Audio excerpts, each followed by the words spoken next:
You are now entering the motherfucking hate proof zone. Check your hate at the door.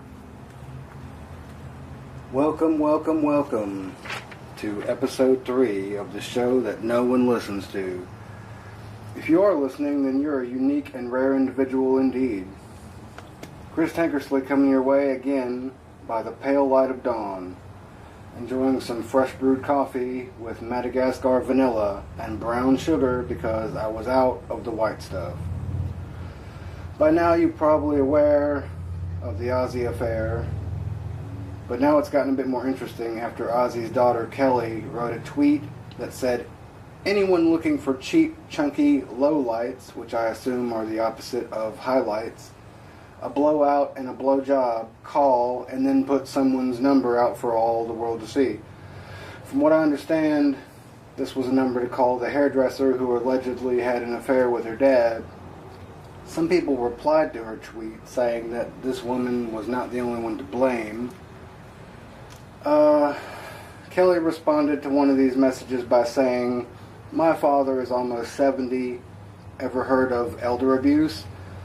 Now, I don't know how old the female in question is, but it seems quite unlikely to me that she simply took advantage of Ozzy and there was nothing he could do about it. Ozzy Osbourne may be getting on in years, but he isn't a doddering old fool. He and Brian Johnson are about the same age. Isn't Ozzy still touring? Doesn't he still do Ozfest? I understand that she's angry and she just, her first instinct is to defend her father, and I want to defend him too. But, come on, you have to put blame where it belongs, on both parties involved. That was a knee-jerk reaction on the part of Kelly O, and I fear there could be rather severe consequences for her actions. Bad mojo going on in the Osbourne fam. I kind of feel sorry for celebrities in a way.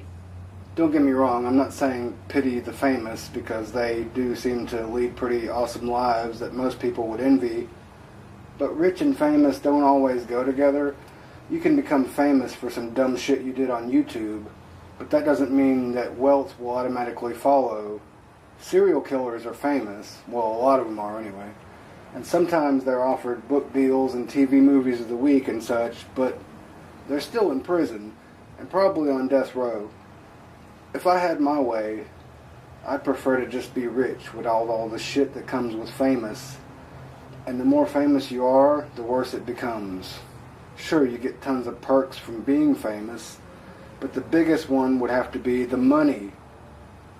Can you be rich without being famous? Sure you can. Even lottery winners might get their names in the paper or mentioned on TV, but that hardly constitutes fame. However, I think being famous without the rich part would fucking suck donkey dick. Let's face it, the main thing that makes fame tolerable is also being fuck you rich at the same time.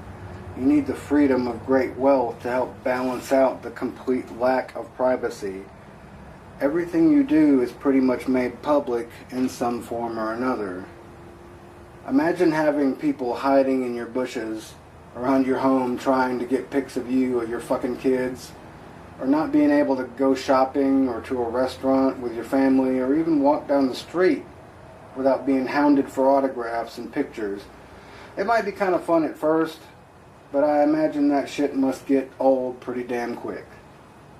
I guess some people handle it better than others, but if you're an introverted kind of person and you have that sort of fame suddenly thrust upon you, that could be really fucking overwhelming. Imagine how the pressures of fame and fortune abruptly introduced to someone mentally unstable could take a toll on their mind.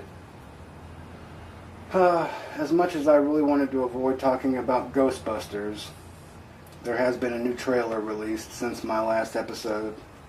It's certainly not a game changer. It still looks fucking awful. In fact, the new trailer looks even more cringeworthy than the previous ones. That's pretty fucking amazing. It looks like such a piece of shit cash grab.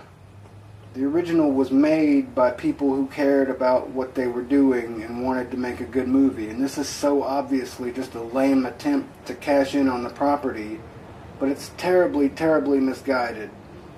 But I'm getting off point here. The main reason I brought this up again was because I wanted to address the fact that James Rolfe, better known as the Angry Video Game Nerd, made a video titled Ghostbusters Remake, No Review, I Refuse.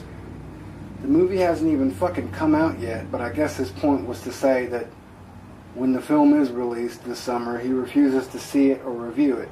In the video, James makes some very valid points about why he thinks the movie will be dog shit and how Sony has completely dropped the fucking ball on this one. He simply says that they keep churning out crappy remakes because people continue paying to see them, and he doesn't want to support that. He doesn't want to play any part in supporting that, echoing the same point that I made in my second episode. I agree with him 100%. We have a voice. We can vote against this shit by not buying tickets to see it in theaters and not paying to see it when it's made available online. What really makes me sick, though, is the attacks that were launched against him in response to his video. The man was just getting his personal opinion, and people gave him such shit over it, invoking issues of race and gender that really have nothing to do with anything. What the fuck has become of our society that someone can't even have an opinion about something as silly as a shitty-looking movie without having all this fucking nonsense come his way?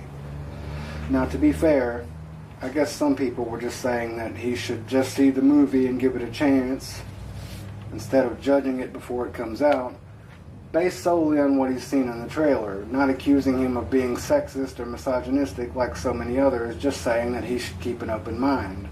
But it seems James has already made up his mind, as have I, because if you don't like anything you've seen in the trailers, it's highly unlikely you're going to enjoy the film on any level.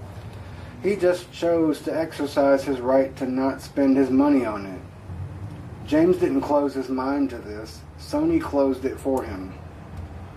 And the last thing I want to talk about is Candace Payne, or the Chewbacca Mom, the Chewbacca mask lady. I saw the video she made with the mask on, and I guess I can kind of understand why people shared it so much, but I still am kind of shocked that it blew up and got so huge so fast.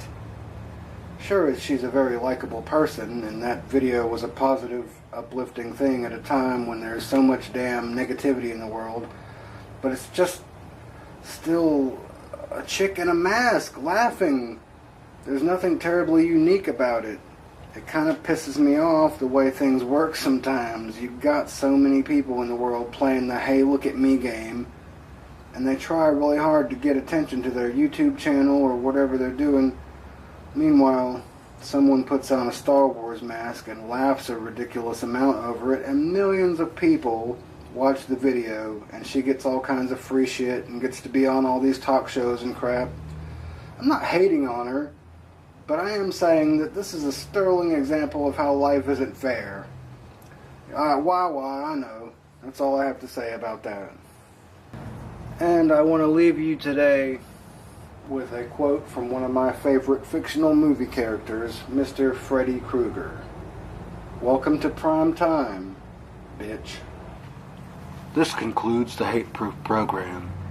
Please do not smoke tea leaves.